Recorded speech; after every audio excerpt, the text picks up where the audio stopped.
Coucou tout le monde, j'espère que vous allez bien. Ici Mademoiselle Café et Smokey et bienvenue sur notre chaîne.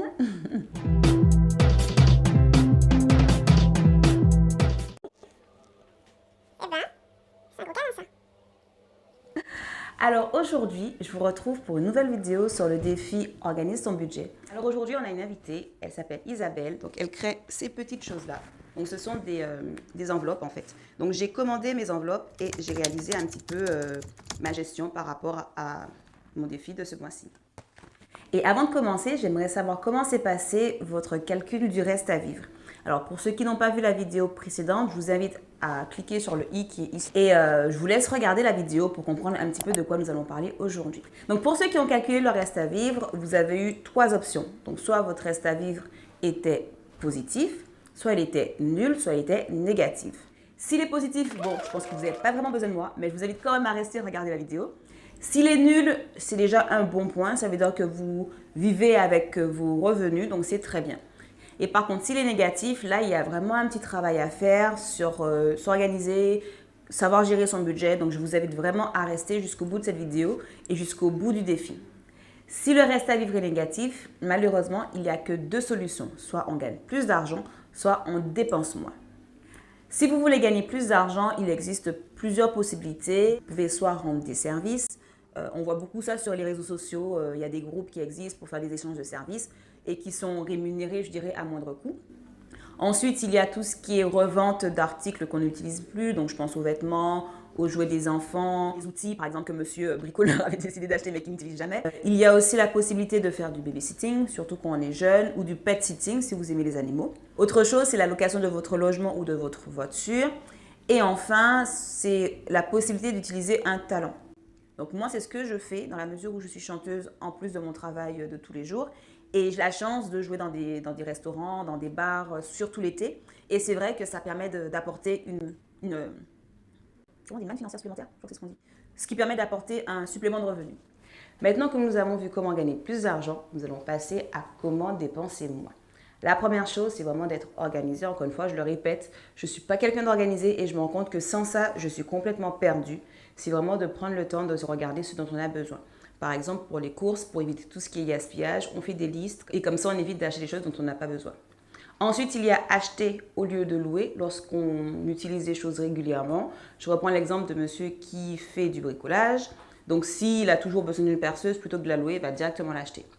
À l'inverse, on peut louer au lieu d'acheter lorsque ce sont des travaux qui sont, on va dire, ponctuels.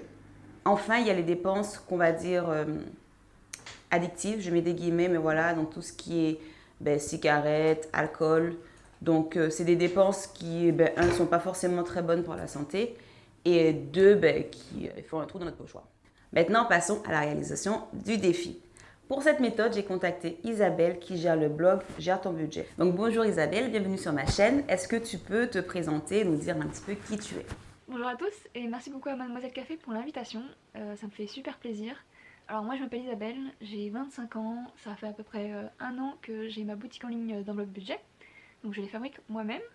J'ai aussi un compte Instagram et un compte TikTok, donc mon pseudo c'est Gère ton budget, où je partage des astuces sur le système d'enveloppe budget, comment ça marche, comment fixer ses montants, et aussi sur le budget en général. Maintenant, est-ce que tu peux nous présenter le système des enveloppes? En fait, c'est assez simple. Chaque enveloppe correspond à une catégorie de dépenses. Et l'idée, c'est de se fixer un montant maximum pour chaque enveloppe. Donc dès qu'il n'y a plus d'argent dans l'enveloppe, on arrête de dépenser. Du coup, si je comprends bien, c'est une méthode qui utilise du liquide. Alors pourquoi privilégier le liquide plutôt que la carte bleue? Tout simplement parce qu'on se rend plus compte de nos dépenses en liquide qu'en carte. Là, on peut vraiment se fixer des règles dans le cadre du système des enveloppes. Alors qu'en carte, on passe juste la carte et c'est bon en fait. Alors dis-nous maintenant comment bien fixer le montant de ces enveloppes. On fait salaire moins prélèvement automatique, donc moins les charges. Après, on doit faire une liste de toutes ces enveloppes. Donc courses, shopping, extra, etc. On fait le calcul. Par exemple, je sais pas, ça fait 400 €. Donc vous retirez les 400 €, vous les répartissez dans vos enveloppes. Ensuite, vous faites le mois avec ça et vous voyez si ils vous conviennent ou pas. Ok, et du coup, quels seraient pour toi les avantages et les inconvénients de cette méthode? Alors les avantages, c'est d'avoir une limite ça permet d'économiser aussi. En plus c'est ludique et c'est super, moi j'adore remplir mes enveloppes et toutes mes clientes me disent ça, qu'elles kiffent remplir les enveloppes en début de mois, c'est très satisfaisant. Donc ça c'est un avantage aussi. Pour les inconvénients, peut-être que ça peut ne pas réussir à tout le monde de payer en liquide. Ça peut ne pas convenir à tout le monde. Voilà. Pour ce défi, j'ai réalisé une commande dans la boutique en ligne d'Isabelle et j'ai acheté un petit classeur avec ce qu'on va appeler les enveloppes. Alors les enveloppes se présentent comme ceci. C'est super mignon en plus.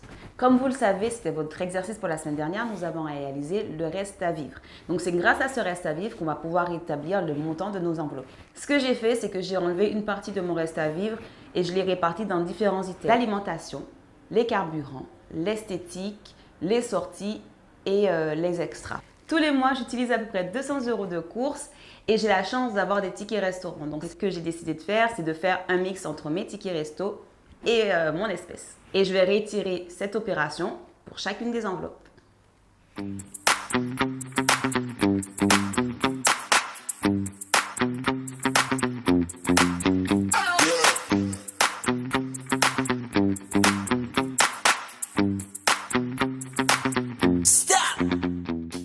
Voilà.